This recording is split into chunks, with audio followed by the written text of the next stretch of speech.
3분 직설입니다. 이효리와 촘스키가 만났습니다. 두 사람은 직접 대면한 적 없이 손을 맞잡았습니다.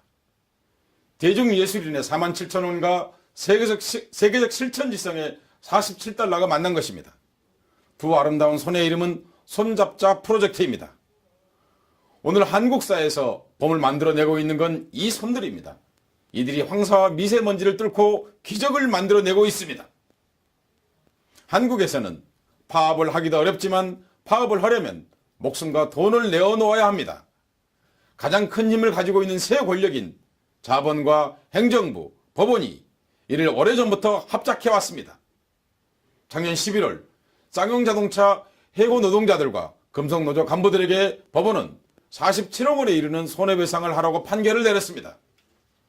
이들의 파업 대가는 이미 세상을 떠난 24명의 목숨과 47억 원을 물어내라는 것이었습니다.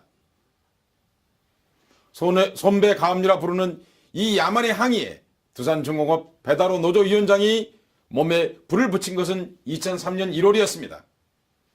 한진중공업 김지익 위원장이 129일 동안 고공농성 끝에 스스로 목숨을 끊은 것도 그해 10월이었습니다.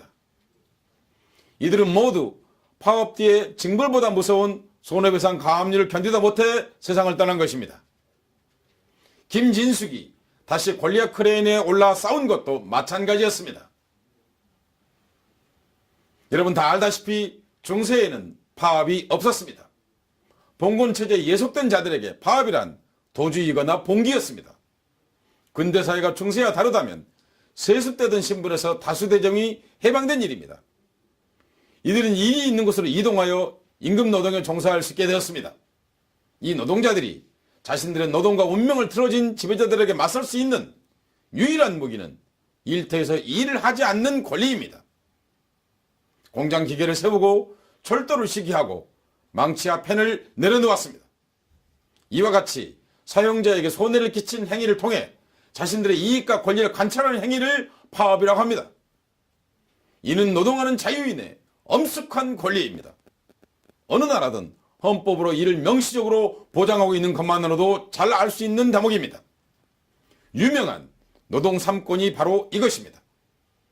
노조를 조직하고 가입할 수 있는 권리인 단결권, 노동 조건을 교섭하고 규약하는 단체의 교섭권, 그리고 단체 행동권입니다. 행동권은 소송이나 자구행위가 아니라 문자 그대로 투쟁행위를 말하는 것입니다. 이 쟁의권은 애초부터 민영사상 책임에서 자유롭다는 것을 보장하는 데서 출발하고 있습니다. 한국에서 이 초문은 무력화된 지 오래입니다. 근대 이래 축적해온 문명사의 인간의 자주적 노력과 합의를 송두리째 부인하는 야만을 한국 사회는 거침없이 자행해왔습니다. 파업 뒤에 닥쳐오는 손해배상 가압류의 생활과 목숨을 빼앗긴 사람의 수는 헤아릴 수 없을 지경입니다. 노태우 정권은 시작된 이 사태는 IMF 구제금융 사태 이후 더욱 본격화되었습니다. 이른바 신자유주의 체제는 노동자의 권리 박탈을 요구하면서 전개되어 왔습니다. 광범한 비정규직 양산은 우리가 살고 있는 문명사회를 날품사회로 전락시켰고 파업을 사회 악인양 둔갑시켜 법원을 통해 손배 가압류를 강제하고 있는 것입니다. 이는 노동자가 사용자에게 금전적 손해를 끼친 행위를 통해 권리를 보장 확장받도록 한 행동권을 도리어 돈이 없는 약자에게 전도시키는 폭력입니다. 다른 나라의 예는 들고 말 것도 없습니다. 돈 없는 자에게 돈으로 보복을 가하는 세계에서 가장 결렬하고 폭압적인 까닭입니다. 노동 권리의 자유가 없는 곳에 민주주의는 허상일 뿐입니다. 오늘날 노동 권리의 전반적 후퇴는 단지 노동자와 노동 권리에 한정되지 않습니다. 이는 자본가만의 이익을 옹호하는 일을 넘어 사회계획의 핵심 주체인 노동자 세력을 무력화시키는 목적을 달성하고자 하는 고도의 정치행위입니다. 이 과정을 통해 민주주의를 퇴행시키는 일이야말로 이들의 노골적인 비밀인 것입니다.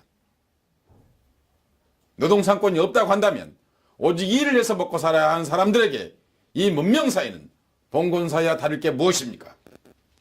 이 사태를 보다 못해 마침내 국경을 넘어 시민들이 손을 내밀고 나서기에 이른 것입니다. 이효리의 손을 잡을 것인가? 촘스키의 손을 잡을 것인가? 가장 먼저 돈을 낸 용인 사는 주부 배춘환의 손을 잡을 것인가? 봄과 사회 정의를 만들어내는 손을 내뻗읍시다. 우리 시대의 손은 이렇게 아름다워지는 것입니다. 봄에는 국경이 없습니다. 나는 나를 하늘에 묻는다. 고 김지육 위원장 이름으로. 골리앗 크레인을 오르며 나는 들었다. 아빠, 집으로 가게 내려와요. 다시는 내려가지 못할 철계단에 서서 나는 보았다.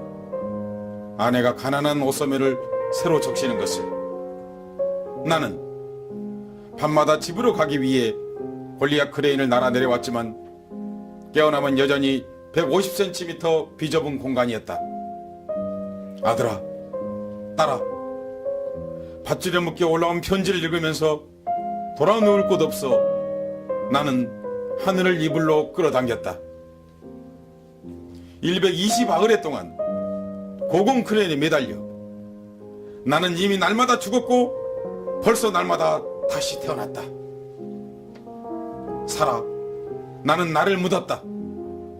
하늘 푸른 100m 상공 위에서 129일 전부터 놓인 나를 묻었다. 거기까지가 노동자의 뼈골 섞인 영토이기에 벗들아, 몫이도록 그대들의 이름을 하나씩 부르며 다만 저들이 내 목숨에 많은 차압딱지를 붙이지 못하게 하여다오. 나는 스스로를 하늘로 끌어당겼다. 흔들리는 사닥다리 중간쯤 나는 등 뒤로 들었다. 가을 빗속에 아비를 부르는 온 세상에 소름 돋는 소리. 태풍 매미가 골리앗 크레인을 5바퀴나 돌렸었을 때 나는 보았다. 벗들의 그리운 눈동자 뒤로 한 채 쇠난간 붙잡고 하늘로 뻗은 길을 오르는 너를, 골리앗 크레인을 이 세상에서 가장 큰 십자가로 삼은 너를 보았다. 오늘도 나는 하늘로 오른다. 아빠, 집에 오면 잘해드릴게요. 7살 아들 편지 품에 넣고 나는 골리앗 크레인 저편으로 오른다. 2003년 10월 23일 3분 식사를 했습니다.